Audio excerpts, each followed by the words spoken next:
Ladies and gentlemen, this is the infamous Eager Beavers and their custom B17 bomber, old 666, my channel, the Fat Electrician. This is a new video, longer one apparently, 35 minutes, okay. I didn't know he did that. Apparently, yeah, there's another one like Jack McNeese, that's also 35 minutes. Yeah, so longer videos apparently. Yeah, this is gonna be great. Somebody made a custom, I guess they customized their B17 bomber, is that what it is? To something insane. Right, doom music playing in the background. Is that what's going to happen? Yeah, it's going to be awesome. Obviously, another military story. That's like a trend. I'm pretty sure he just does military stories, right? So far, or some ridiculous army-related stories, but basically kind of same thing. So yeah, let's watch this one. Remember, people, if you like my next one, don't forget to subscribe. So I know which type of videos to react more. Check out the next one. This is a link in the description. And yeah, that's what we're doing. This is a story of a B-17 pilot and a bombardier, two anti-heroes that become best friends and assemble their bombing crew out of a bunch of misfits that don't fit in anywhere else, and they become adamant on doing things their own way. So much so that the US government won't even give them a B-17 to fly. They then proceed to build their own and become the most heavily decorated air crew in US history. Today we're talking about Jay Zemer, Joe Sarnofsky, and their air crew, the Eager Beavers, the most decorated air crew in U.S. history, responsible for completing the most decorated mission in U.S. history, all while flying the most heavily armed bomber of World War II, Lucy, aka Old 666. This video is brought to you by Warwood Tool, makers of the original American entrenching tool from World War I. And while they're not making entrenching tools anymore, they are making sledgehammers and axes, and they're making them using the same drop hammer forging techniques that they used back in World War I, right out of West Virginia. If you need a tool for the rest of your life, check them out. This video is also brought to you by LAS Concealment. Full disclosure, I originally turned them down as a sponsor because I've done several holster making companies before, and I just think it's disingenuous to have a bunch of sponsors for the same type of product, so I said no. Despite that, they decided to send me a holster anyways for free, and it actually ended up becoming my favorite holster and the only one I've been carrying lately. So, moving forward, they are going to be the only holster sponsor of the channel. I need a corporal. You're it until you're dead, or till I find somebody better. I wonder if I could get LAS to make me a holster for my sledgehammer. Anyways, back to the video. Starting off with our pilot. Well, that's Skyrim style, from behind the back. Main character, Jay Zemer. Born in 1918, he grew up in Pennsylvania with a pretty wealthy family. For high school, he was sent to a military boarding school in Culver, Indiana. While there as a freshman, despite the school's policy on no students having vehicles, he managed to acquire a Willys Motor Company Whippet, the direct predecessor of the Jeep. And he managed to turn this thing into an absolute hot rod, better than it ever ran before, until the school finally found out that a student had a car, which was against the rules, so he had a disciplinary meeting with the dean. He goes into this meeting with the dean and he's like, look, I'm in the engineering program, I'm taking all the engineering classes, I want to go to school to be an engineer, I just rebuilt a motor and I'm 14 years old, you guys should treat this as extra credit. To which the dean, being cool, is like, well, take me for a test drive and we'll see. Takes the dean for a test drive. Yeah, baby! Dean has a great time. He ends up giving him extra credit and letting him keep the car the entire time he's at military boarding school. I don't think it's being cool, right? Wait a second. Nope, throat issues. All right. I don't think it's about being cool anymore, is it? I mean, that's how schools were back then compared to now. Like, nowadays, if you make this argument, like, first of all, whenever you go to school or a college, it's supposed to like have some kind of common sense, right? Rather than just like, we're just going to follow a book and the rule to the T and basically, you know, just doesn't matter. Doesn't matter if it makes sense or not. If it's not in the book, we're like, they are just some mindless robots. And there's a reason why dean principal is called principal in the first place, right? So he's just so like, he's right. He's in an engineering program. He's learning this and he actually put this into test. Like, can we get a better brain here? Like, this is what we need, basically. Basically saw this. Like, yeah, it's not about being cool. Back then, I bet it was just normal. You know, deans and everybody being like that. Nowadays, it's become so insane that it's just like ironic sometimes, right? Some college is supposed to, you know, promote free speech, are doing anything but death just because, you know, it just makes sense in the book. Like, come on, man, use your own head. School. So his grades were a little lackluster his freshman year because he was busy restoring a car. After that, he aced absolutely everything from sophomore to senior year. He goes on to apply to go to MIT to become a civil engineer. He gets rejected by MIT because his grades were lacking his freshman year. So he drives his Whippet that he rebuilt all the way to MIT and he camps outside the admissions office for days until they agree to meet him. He then goes in and proceeds to persuade the head of admissions to let him into MIT. So he gets into MIT, goes on to become an engineer. While while he's at college, he joins the ROTC program, which is like the pre-officer training program that they have at most colleges. While he's there, he ends up flying a plane, and he absolutely loves it. It is now his new goal in life to become a fighter pilot. So naturally, he applies to go off to Army Air School to become a pilot. This doesn't make sense. Why did he try to become a civil engineer in MIT? Like, he was like automobile engineer in the first place, like mechanical engineer, let's just say it, right? Now he's interested again, basically mechanical with planes and things. Why did he want to become civil engineer? That's not the same things. Those two things are different.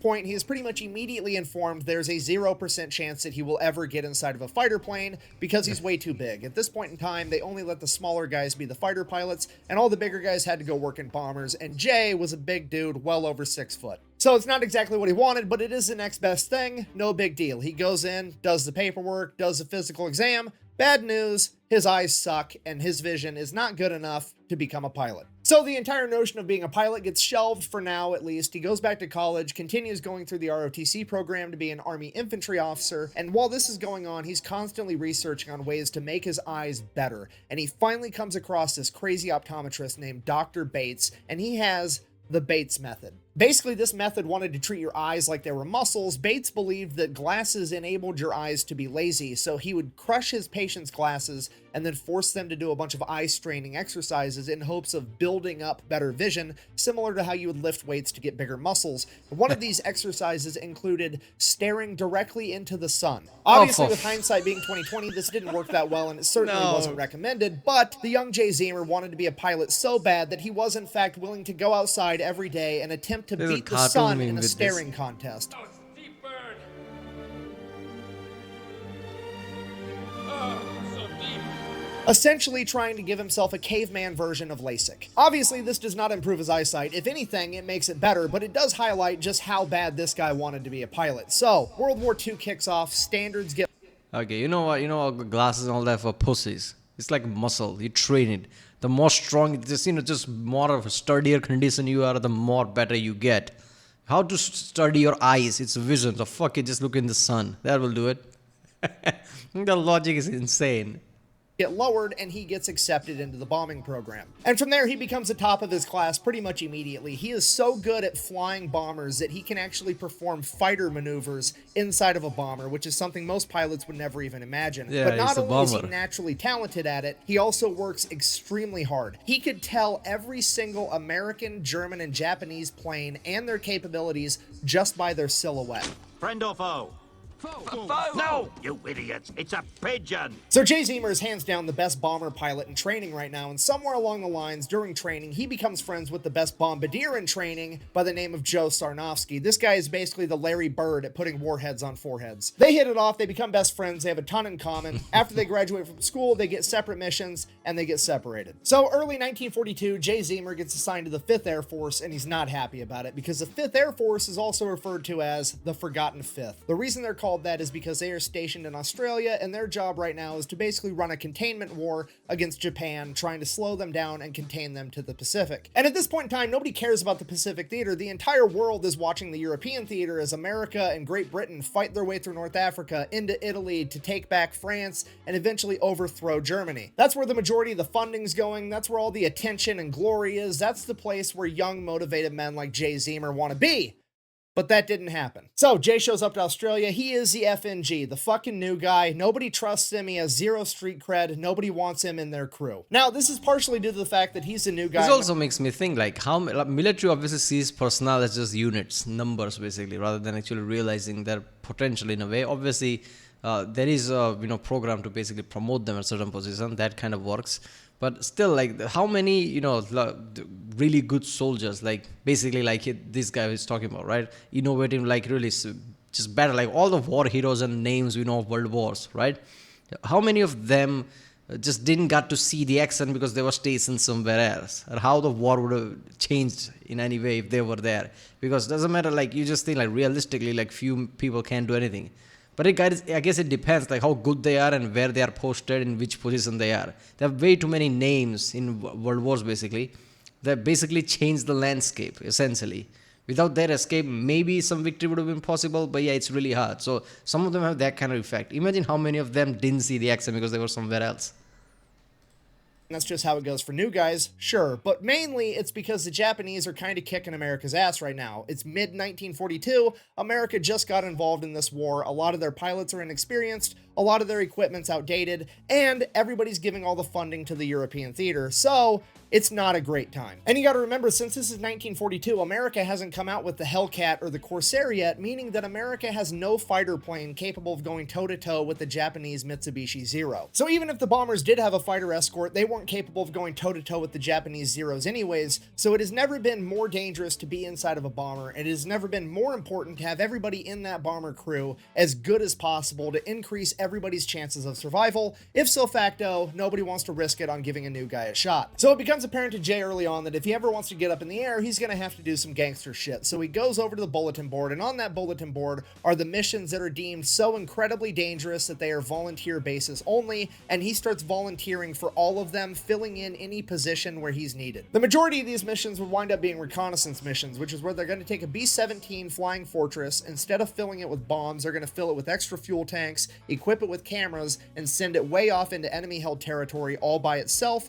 to hopefully get some valuable intel. Now, as I'm sure you can Damn, that's imagine, insane. a single bomber flying alone in enemy-held territory is extremely dangerous, and nobody is about to let their pilot or This is so insane that in any war, if you just tell somebody you're gonna take a fucking fat bomber and just go reconnaissance where everybody can see you, you can't do any maneuver because it's not a fighter jet. Imagine that shit. co-pilot be the brand new guy fresh out of school, so Jay just has to fill in wherever there's a gap. Over time, he winds up doing everything. He's a tail gunner, a ball gunner, a waist gunner, a navigation guy, a radio guy. He can do everything, and eventually he works himself up enough credit that they let him be co-pilot for a little while. And while he's working as a co-pilot, he figures out something very, very important. You have to remember, he's an engineer. He loves taking things apart, figuring out how they work, why they work, trying to make them better. And while he's sitting in the co-pilot seat, he figures out how the Japanese Zeros are tackling the B-17s. You have to remember, this is 1942. The B-17s that they are flying are the B-17Bs. They are the first generation of mass-produced B-17s ever, and they have one fatal flaw, and the Japanese figured out how to exploit it. You see, the B-17s have a ton of machine guns all over them to defend themselves. They have a tail gunner, a ball gunner, a waist gunner on each side, and a turret on top. The problem is, none of those can shoot in front of the plane. The only thing the front of the plane has is two 30 caliber flex guns, which you can kind of see right here, which might as well be nothing at all when it comes to shooting down an actual plane. Later generations of the B-17 would end up getting more firepower and turrets on the front to help alleviate this issue, but at this point in time, they didn't have that, so the Japanese Zeros would approach from behind, well out of range of the machine guns, pass the B-17 altogether, and then go and do a U-turn and approach the B-17 head on and shoot it down, where the B-17 had no way to defend itself. And during his time as a co-pilot, Jay Zemer caught on to this and developed a plan. Fast forward, Jay Zemer on his first mission, he finally got enough street cred, and there was finally a mission dangerous enough that they were going to let him be the pilot. Sure enough, a Japanese Zero shows up, does the exact same thing, passes outside the range of the guns, does a big U-turn, comes back to confront Jay's B-17 head on. As soon as the Zero gets within range, Jay takes his B-17, turns it up on a wingtip, and banks, exposing the belly of the B-17 to the Zero, forcing the Zero to go the exact opposite direction and down, putting it directly in the firing lines of both the belly gunner and the tail gunner, shooting down the Zero. And that is just one of multiple combat maneuvers that Jay has engineered inside of his head, pushing the B-17 airframe to its absolute limit. Fast forward into the mission, he lands the plane, no problem. The entire crew gets out and swears that they are never getting on a plane with Jay Zemer flying it ever again. And that becomes the new norm for a couple months. Oh, I'm sorry. Did him saving you got in the way? He didn't do that shit. You were dead. Those Japanese planes were coming from the front. They will shoot you down. Either you're a war prisoner or you're dead. Like, I get it. Like, okay, that's like insane maneuver, but like alternative is pretty much worse. You're in a war, man. People are trying to kill you. Jay went from the new guy that nobody trusted to fly to now he's so good, he's crazy, and we're scared to fly with him. That was until a bunch of new reinforcements showed up on the island, and among them was none other than his best friend, Joe Sarnofsky. So Jay and Joe start volunteering to go on a bunch of dangerous missions together. Same thing happens every time they fly on a mission. Pretty much everybody else on the plane refuses to ever go on a mission with those two ever again because they're absolutely crazy. But every once in a while, they find somebody just crazy enough to keep flying with them, and over the course of a couple months, they build up an entire air crew that starts volunteering to What is this? Some kind of Hollywood movie build-up? There's like there's Brad Pitt. There's like Matt Damon slowly introducing new cast, right? This is insane. together on every dangerous mission available, earning them the nickname the Eager Beavers. Making up the team, we have Bud Thule, apparently the only man smart enough to be a navigator and crazy enough to fly with these guys. And then, of course, we have Jay Zemer as the pilot, Joe Sarnofsky as the bombardier, and from there it just gets completely out of hand because after that we have the radio expert, William Vaughn, aka Willie. He is one of the most experienced bomber crew members in the entire US military at this point that's been on countless missions, one of which his B-17 landed to refuel when his crew was ambushed by 500 Japanese soldiers. They took the machine guns out of their B-17 and proceeded to defend themselves in a firefight for 10 hours until the Australians showed back up. And during that 10 hours, Willie had 14 confirmed kills, 4 of which were in close quarters combat, 2 with his Colt 45 1911, and 2 with his knife. Jay Zemer said he didn't plan on getting in any knife fights at 30,000 feet, but if he did, he had Willie. Next, we have camera expert and waist gunner. It makes sense why Willie is in the crew, right? Like, okay, I get you're crazy, but not crazier than that shit. So at this point, anything works. George Kendrick. Typically on a B-17, you're supposed to have one waist gunner on either side of the plane, but Kendrick preferred to man both sides completely by himself. When Jay Zemer asked him if he wanted to find another waist gunner for the other side, Kendrick said, and I quote, "These are my guns and I'm going to shoot all of them. I don't need to be bumping asses with another guy while I do it," which is the most American shit I've ever heard in my entire life. Next, we have Johnny Abel, a 19-year-old farm kid that's so mechanically gifted that he is deemed more valuable as a mechanic on the ground than he is a member of a bombing crew. Despite that, he wants to be a pilot. So Jay is teaching him how to become a pilot, but in the meantime, he's the topside turret gunner. Next, we have the tail gunner, and he is the biggest, fastest, strongest man in the entire 5th Air Force, Herbert Pugh, aka Pudge. There was a couple other stragglers that came and went on a couple missions here, a couple missions there, but this was it. This was a core group of men that became best friends and went on the most dangerous bombing runs and reconnaissance missions that the war had to offer. Because of this, they very quickly built up an incredible reputation and became too valuable to lose, at which point leadership doesn't let them go out on the dangerous missions anymore, and they send them out on a regular bombing run with like 10 other B-17s, and if that wasn't bad enough, they're going to make Jay and his men be the first bomber in line, which if you don't know is the safest bomber in the entire run, because as soon as their bombs hit the ground, that's what alerts the enemy that they're even there. So when they go through, there's no enemies manning the anti-aircraft guns. So they're done and gone by the time there's any enemies returning fire. It's that 2nd, 3rd, 4th, 5th, 6th, 7th, 8th plane that faces the real danger, and that's just not okay with Jay and his men. So they go out on the mission just like they're ordered to, and they are the first ones to drop their bombs, just like they're ordered to. They make a clean getaway, they get out to open ocean, at which point Jay tells his men, get ready for a fight, because he does a U-turn, goes back in, flies over the enemy compound at 1,000 feet, while his men from the ball turret, the waist guns, and the tail guns open fire on the enemy's anti-aircraft positions on the ground, literally becoming a ground attack plane like they're an antique C-130. They were able to knock out all of the enemy spotlights and most of their anti-aircraft positions, and every single B-17 on that mission made it back home. So Jay, the Eager Beavers, and all the other B-17s on this mission make it back to base completely okay, at which point Jay is treated like... Imagine Japanese, just it was night just like any other night, right? I mean, there was a threat of bombing just like any other night. Then bombing happens just like any other night. Everybody just takes to the position anti-aircraft, sees bombers. Oh, we're gonna shoot them. They are gonna bomb some of us. We are gonna take some of them down. And and then just a bit low altitude, another bomber comes. Like, what the fuck is this? And it starts to kill everything. Damn, that's insane. Like doom music playing in the background.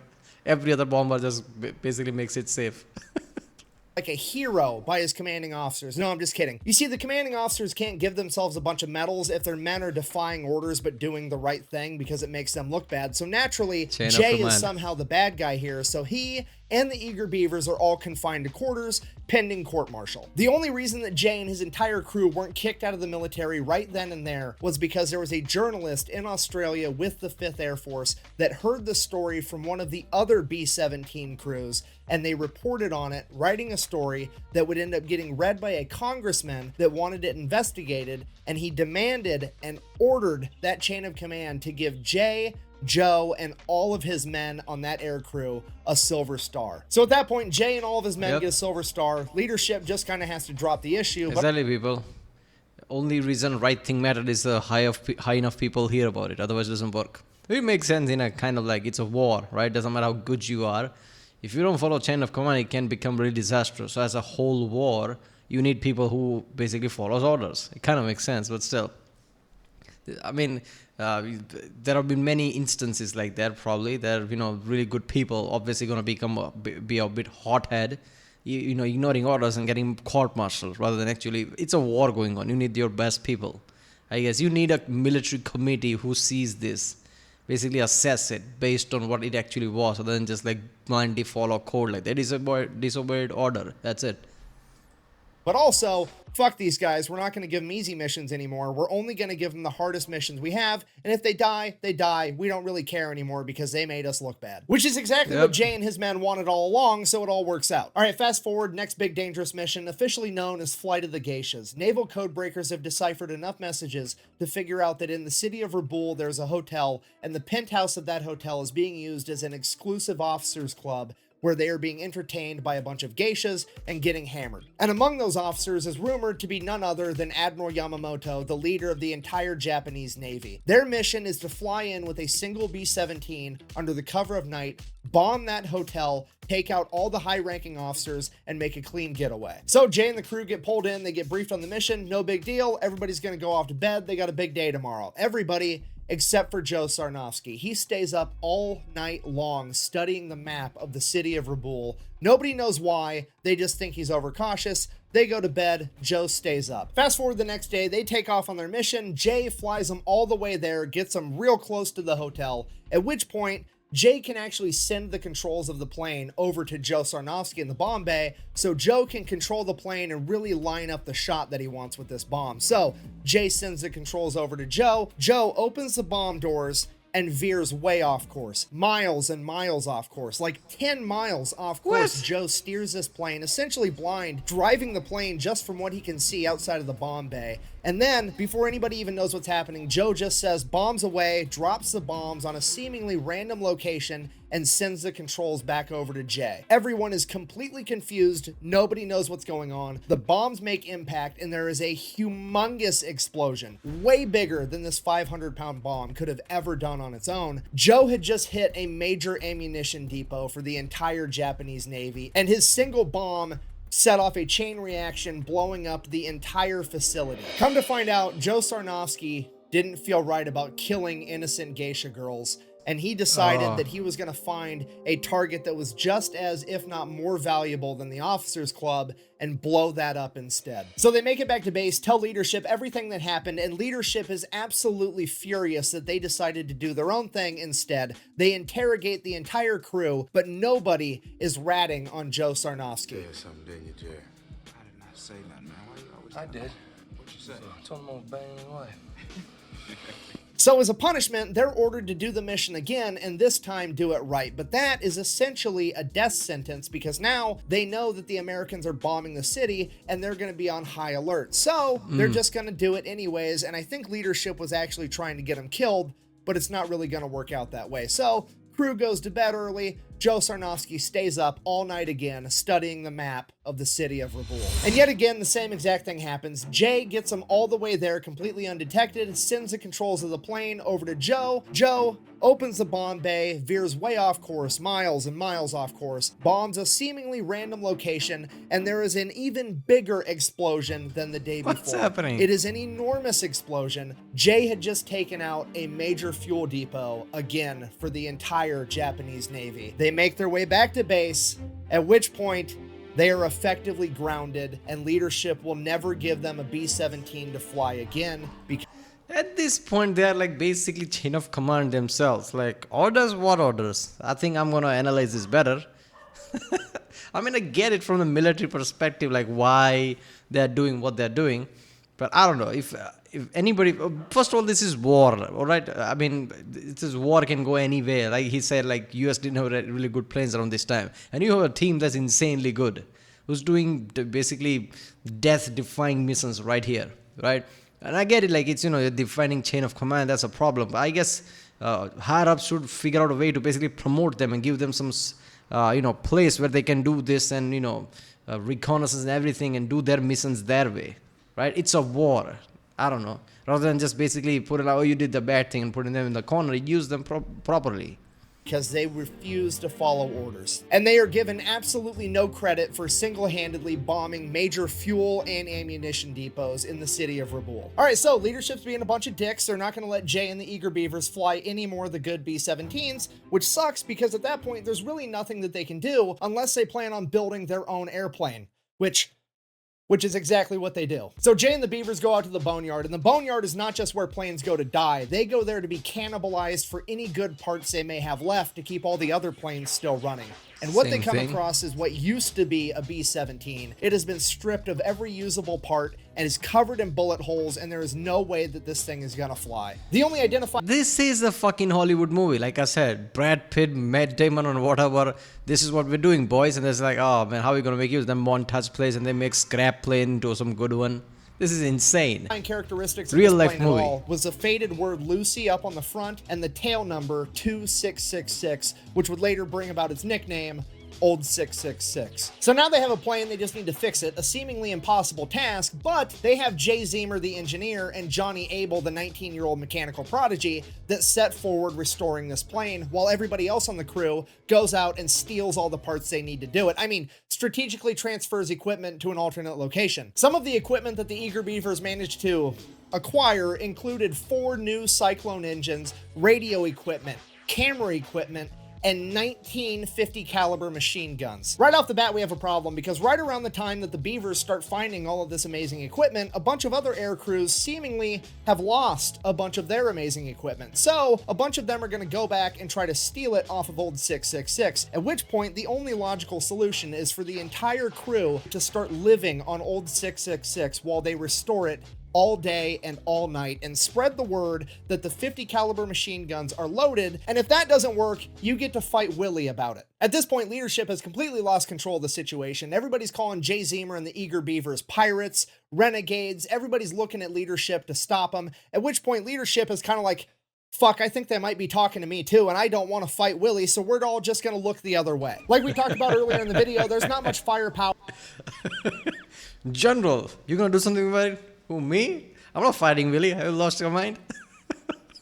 I think at that point they realized like we've done all the chain of command shit. We did all the legal shit. I mean, we're gonna look bad otherwise. But they just realized like this is happening where like way too like piratey, like way too, off, legal or any record, right? And at that point they realized that they are really like effective. Whatever they're gonna do is gonna do something insane. They just blew up 2 depots, so they might as well let them do their thing. At the front of a B-17. So they take a 50 caliber machine gun, mount it right on the nose cone, and they line it up with the rivet line going down the center of the cab, and they rig it up so that there's a button inside the cockpit for Jay Zemer to hit to be able to fire the 50 caliber machine gun. So all he has to do is aim the rivet line at the enemy and fire. He calls it his Schnozzler gun. Then the other 2 30 caliber guns on the front of the B-17 are replaced with 50 cals. The navigator compartment usually had 1 30 caliber machine gun. Now it's going to have dual 50s. Then the seat for the radio guy, who typically never even had a gun, oh well, we're going to cut a hole in the plane and give him 2 50 caliber machine guns as well. Then we get to George Kendrick's area, the waist guns. Typically there's 1 50 caliber on each side. I mean, can you just do this? Can you just put on like video games, just put on fucking 50 calibers? Won't that cause like some aerodynamic issues or whatever, like structural issues? Bullet. Now we're getting dual 50s on each side, and because that's not enough, we're also going to cut another hole in the bottom of the plane and give him dual 50s there as well. That way, when Jay banks up in front of the zero, not only can the ball turret gunner hit the zero, Kendrick is also going to be able to hit the zero as well. Then, in case any of the guns malfunction, they have 3 extra 50 caliber machine guns strapped down on the inside of the plane. Old 666 now has more than double the firepower of any other B-17 in the Pacific Theater, and after shedding over 2,000 pounds zones, it is also the fastest. But all that firepower isn't going to be worth a whole lot if they don't know how to use it. So Jay and Johnny continue working on the plane while everybody else is sent out to go train and become experts on the M2 50 caliber machine gun. Feel The like getting Beavers get to ammos. the point where every single member of the crew can assemble and disassemble the M2 Browning in under a minute while blindfolded. Joe and Jay also make it a rule that every gunner inside of their aircraft has to link their own ammunition belts, and they're going to change up how they do ammunition. You see, at this point, a B17 50 caliber machine gun had an ammo link that went armor piercing round,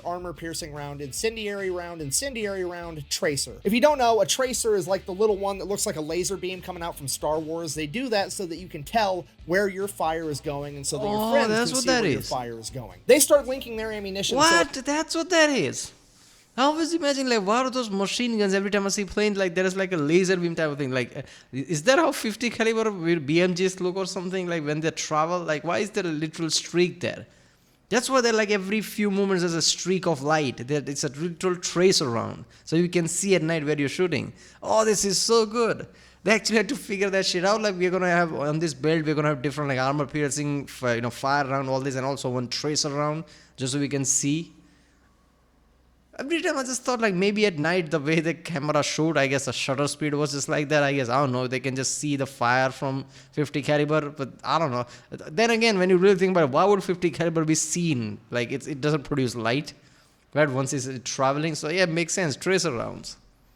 It's armor piercing round, tracer round. And they do this for psychological warfare because when you're shooting every other round as a tracer round out of a machine gun, it is going to look like old 666 is something out of Star Wars, straight up shooting laser beams at the Wait a enemy. minute, so only they did it? Others didn't?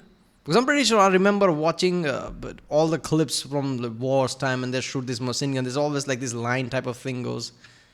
Like, that can't be bullet, there must be tracer rounds, right? Like, everybody did that with the machine guns?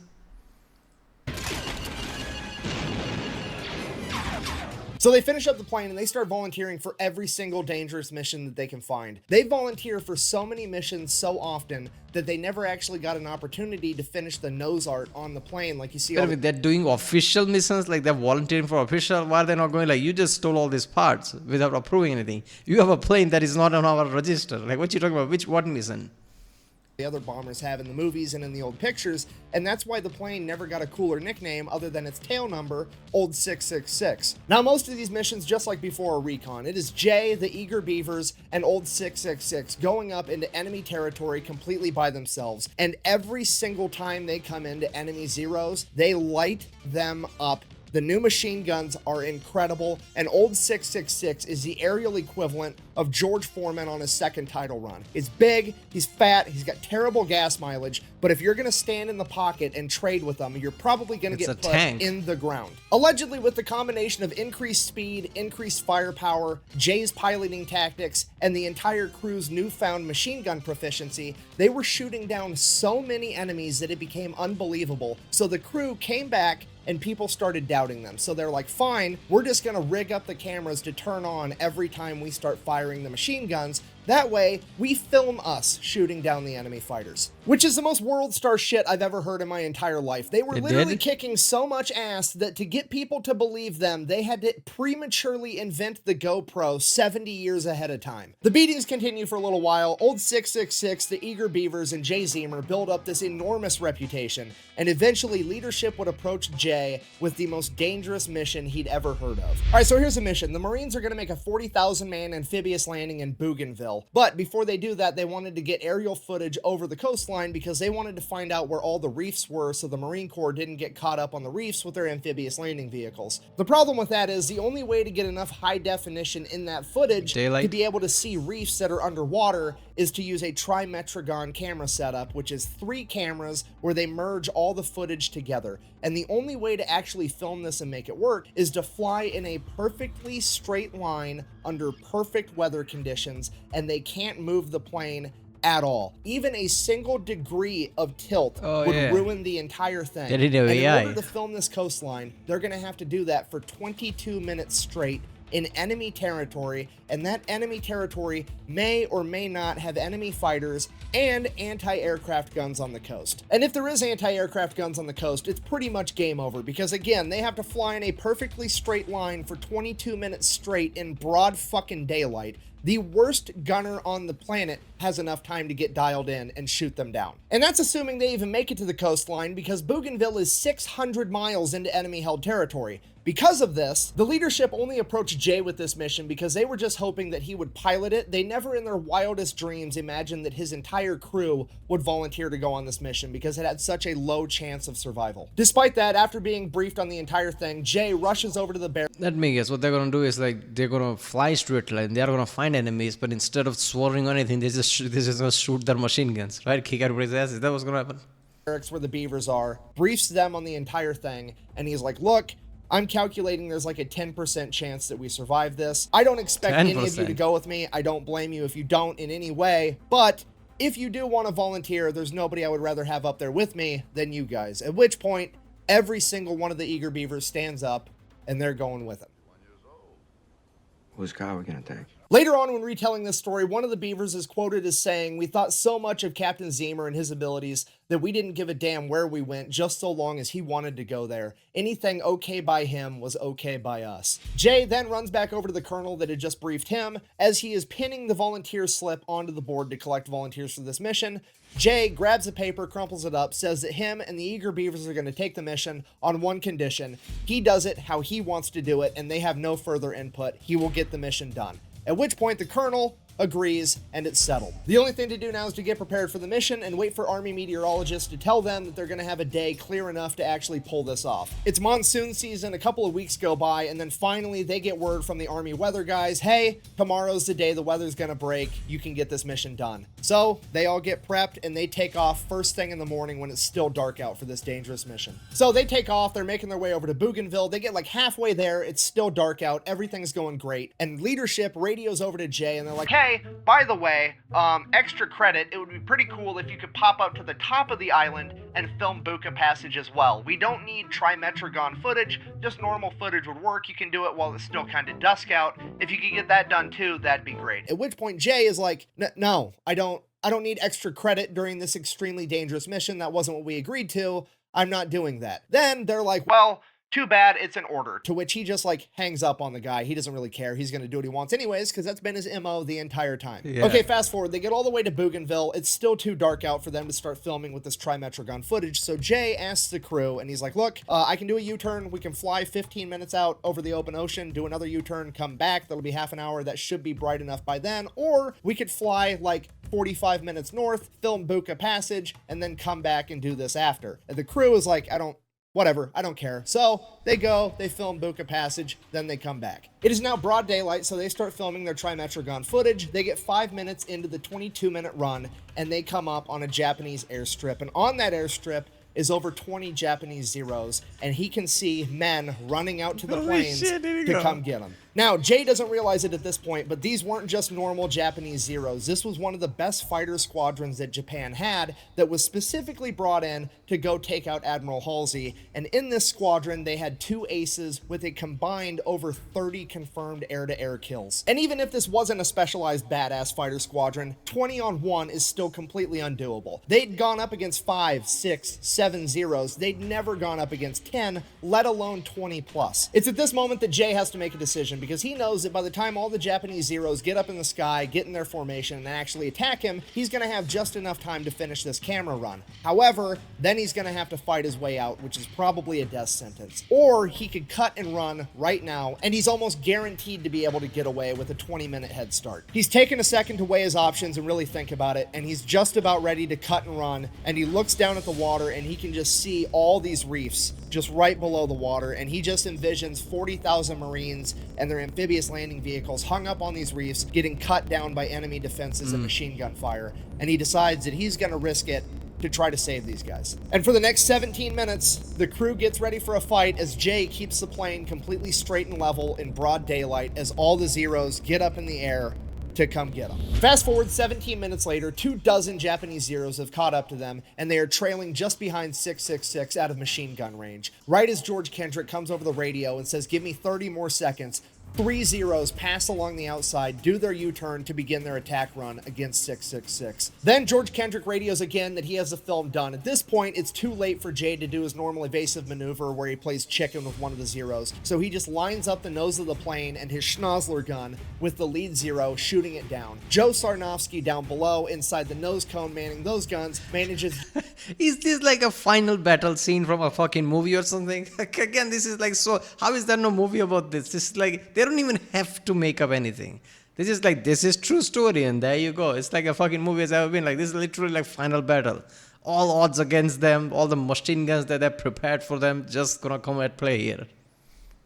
Just shoot down one of the other Zeros, and the third and final Zero was able to riddle the cockpit with 20mm cannon fire. This fatally wounds both Jay Zemer and Joe Sarnofsky, takes out all the navigation equipment for the plane, as well as the entire oxygen system. Jay Zemer is now slowly bleeding out inside of this cockpit with no way of knowing where he has this plane headed other than instinct and a compass that he's holding in his hand, and he has about 30 seconds of oxygen left before the entire crew passes out from hypoxia. And the remaining Japanese Zeros all now know that this is not a normal B-17, their typical tactics aren't gonna work, and they just begin swarming every direction they can, firing from all angles. Jay immediately puts the plane into a nosedive, desperately trying to get below 10,000 feet so him and his men can breathe with the oxygen system down. He drops 15,000 feet in just under 30 seconds. That is over 3 miles.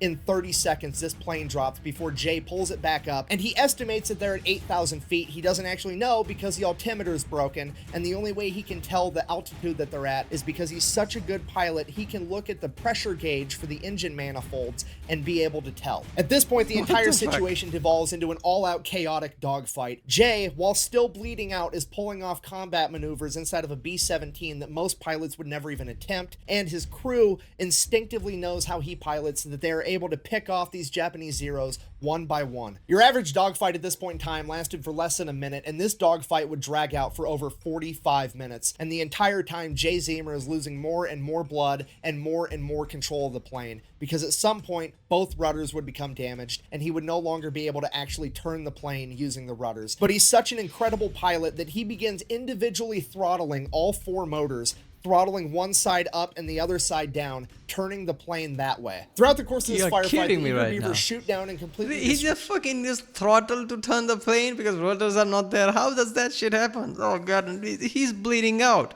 Like your body's at that time is like kind of like approaching shock. I don't even know how is his mind working properly. If he's losing blood, like his brain is not receiving enough oxygen things. How is he not delirious?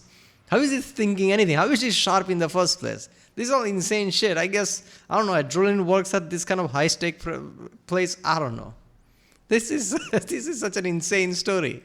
Destroy 5 Japanese Zeros, critically damage and send back a bunch of other ones. And by the end of this firefight, there's 5 or 6 left, fully functional and coming to get them, and they are almost out of ammunition. And right as it looks like this is going to be the end, the Zeros peel off and do a U-turn as they have to go back because they've ran out of fuel. At this point, Jay Zemer passes out and the co-pilot is finally allowed to take over the aircraft, something that Jay Zemer refused to let him do in the heat of the fight. For the entire flight back, Jay is coming in and out of consciousness, and the last thing he remembers is them landing and the ground crew rushing in as he hears the medics say, "Get the pilot last, he's already dead." He would wake up in the hospital days later to find out that he had lost over half the blood in his entire body. But the intel that they had gathered was going to be used to launch Operation Cartwheel, a highly successful Allied offensive that military planners credited that success to the intel that Jay Zemer and the Eager Beavers had gathered. Because of this, both Jay Zemer and Joe Sarnofsky were to receive the Medal of Honor. Unfortunately,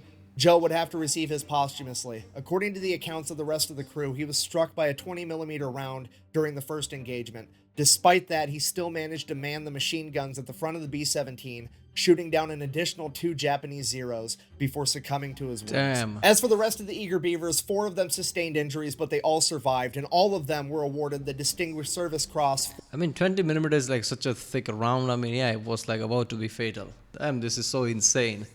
But they finished the story and then he died. Like, this is like, how many people get that kind of ending?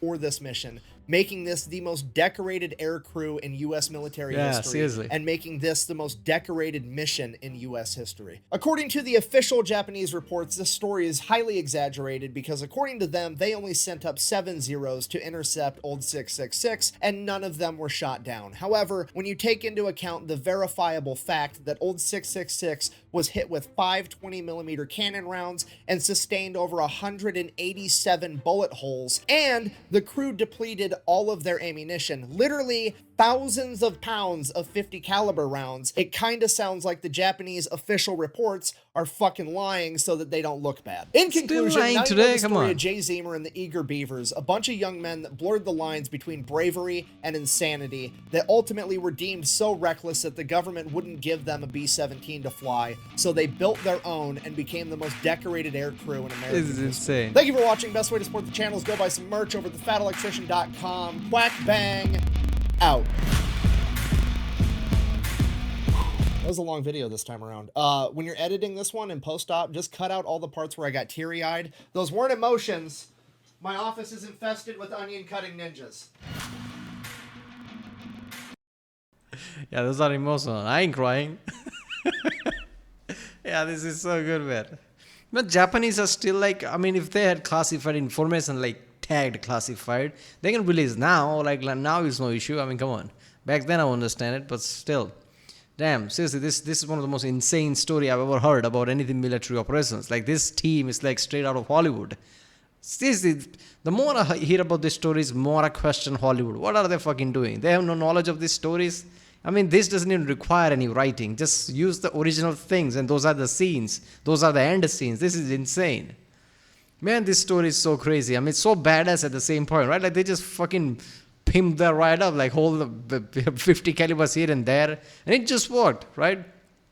I guess they just stole all the things, all the ammunition, just put it on the plane and just, like, made one of the most badass B-17 ever. And just actually kicked ass by the end. So when they decided to put all these guns there, right, they probably envisioned this moment, right? Like there might be a final battle shit that might happen. We need to fight it. They had to fight 20. Because if they had just any B-70, they are dead, right? They are not alive. They would have been dead all long before. There wouldn't been any intel. It's because they modified it. This happened. God. Right, well, that was the infamous Eager Beavers and their custom B-17 bomber, old 666. This was the channel, The Fat Electrician. If you like my reaction, don't forget to subscribe. If you want to see my other Fat Electrician reactions, check out the end card and the link in the description. And yeah, I'll see you next time.